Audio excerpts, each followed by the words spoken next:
So you must be wondering where exactly I am. Okay, so let me tell you, this monument is actually often missed by so many visitors.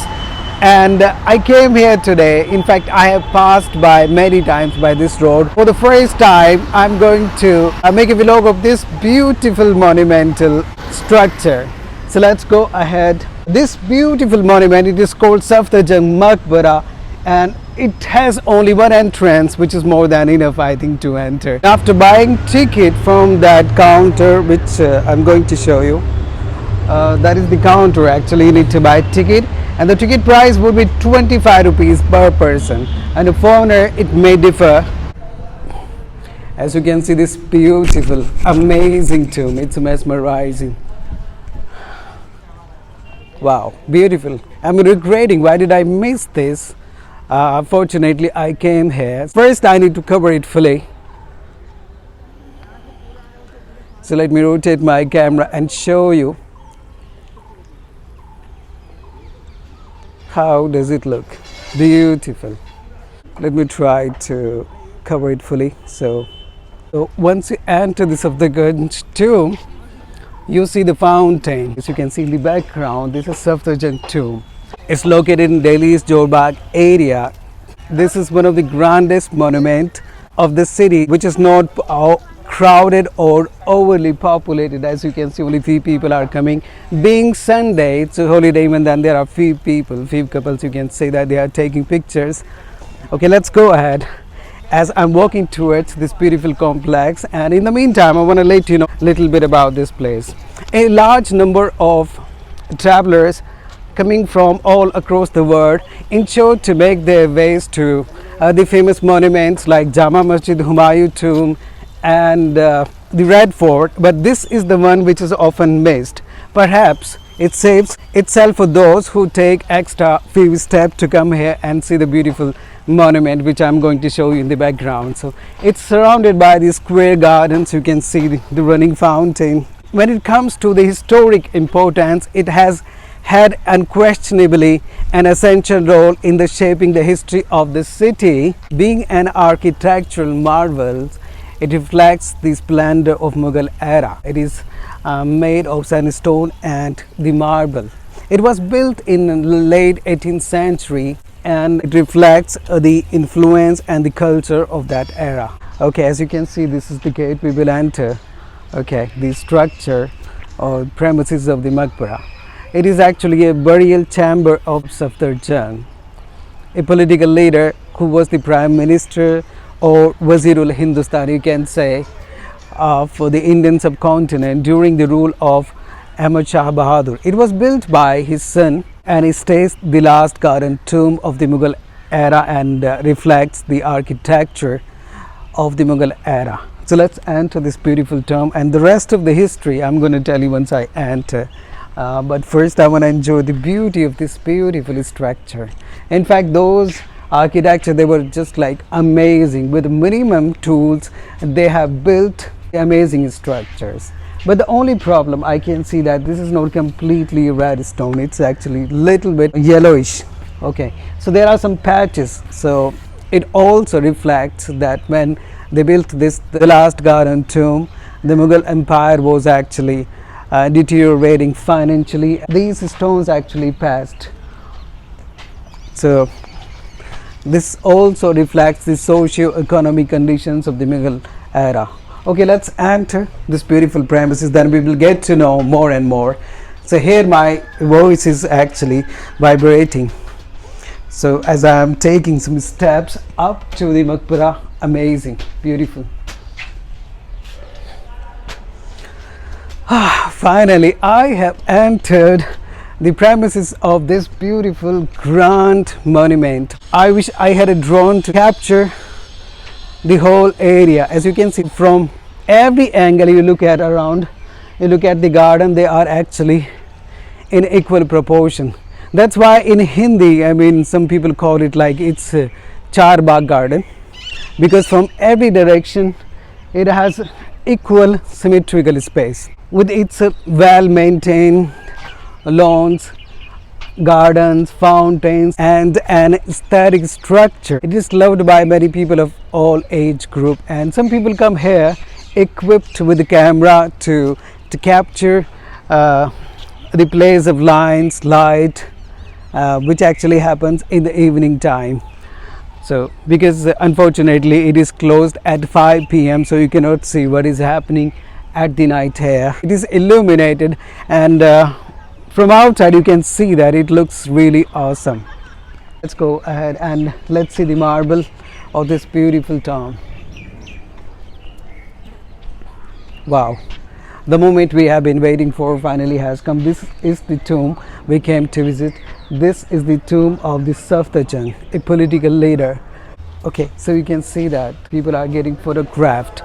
So once they are moved from here, then I'm gonna give you a closer look of the tomb right now. So you can't see only the glimpse of tomb, which is made of the white marbles.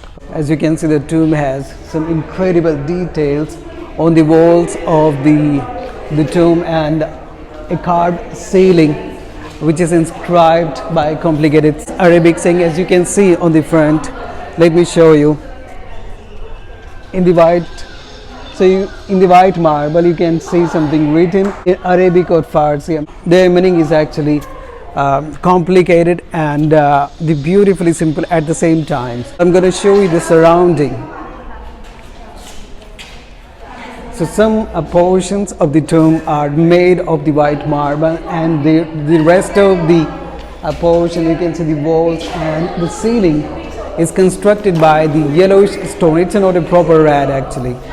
So, and also the walls have some kind of patching here. As you can see, this is not the red sandstones, and I do not want to touch it. Maybe the paint will come off from the wall. So let's enter the tomb and excuse me, can you just get aside? Thank you so much. All right, so this is the tomb of Safdarjung. You can see in the background, it's made of the pure white marble, and the floor as well as. There are some patchings you can see on the walls. It shows actually when it was constructed, since it is the last garden tomb of the Mughal era, the Sultanate and the time of Mughal actually deteriorating. That's why, and financially they were struggling. That's why they haven't used the purest stones. Safdarjung, an influential leader, he was the Prime Minister of India, or you can say in Urdu, Wazirul Hindustan. So let me tell you a little bit of history about the Safdarjung. Safdarjung presided over Earth as an autonomous leader at the position of Viceroy during the rule of Ahmad Shah Bahadur. After the demise of Ahmad Shah Bahadur, he came to Delhi and gained the position of the Viceroy of Hindustan, or you can say that he became Prime Minister of India. After spending some time here, then he gained all the power. He became so influential, he left the king with a bare power, so he was not able to take any decision. The king was that time just like a figurehead.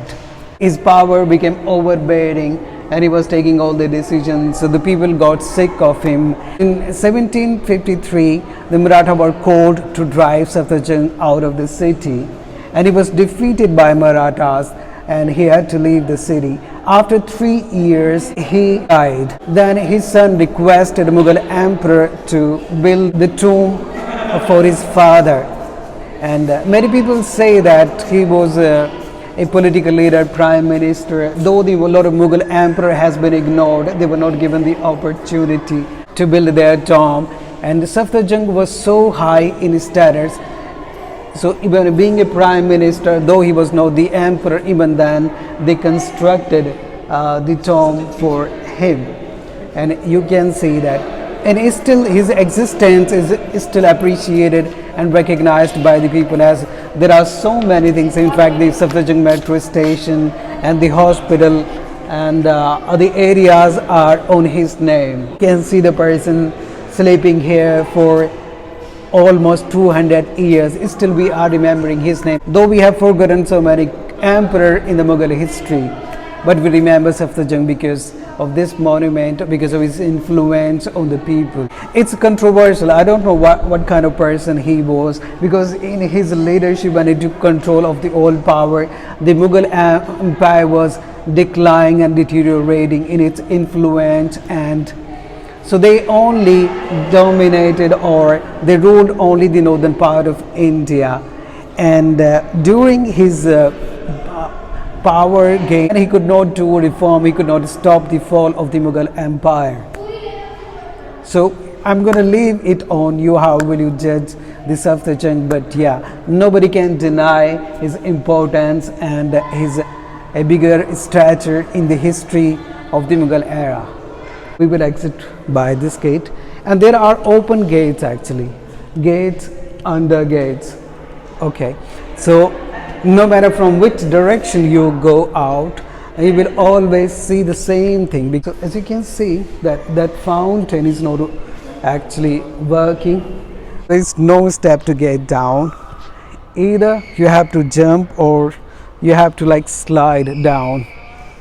Okay, so I'm going to choose the another exit, since I do not want to break any rule here. Okay, let's go. Let's exit by this small gate. Okay, when you come to this place and sit here for a while, you will find a peace and serenity. The sound of the pigeon and the light coming from outside into the premise will make you automatically just calm down and sit for a while. Okay, again I am going to exit, but there is no step to get down. So what I will do, I will choose the another exit. Here we go. So this is what I was talking about, the yellow stone which is coming off from the wall. It has been passed.